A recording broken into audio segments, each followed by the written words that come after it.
अस्सलामुअलैकुम वरहमतुल्लाहि वबरकातुहू। नाजरीन मुकर्रम, एक अहम खबर के साथ हाजिर हुआ हूँ।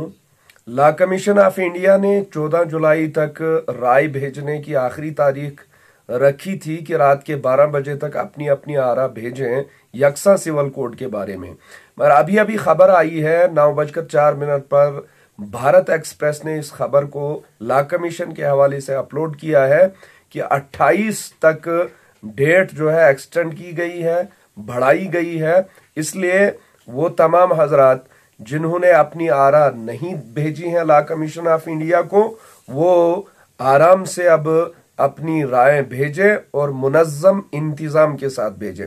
साथ ही साथ इनफरादी राय तो भेजी जा सकती है, ये भी लिखा गया है कि इज्तिमाई तौर पर भी अपनी अपनी आरा भेजी जा सकती है लॉ कमीशन ऑफ इंडिया को। तंजीमी सतह पर भी अपनी राय आप लॉ कमीशन ऑफ इंडिया को भेज सकते हैं। खबर को ज्यादा से ज्यादा शेयर करें ताकि दूसरों तक ये अहम पैगाम पहुंच जाए और वो भी इस अहम काम के हिस्सेदार बने। अल्लाह हाफिज।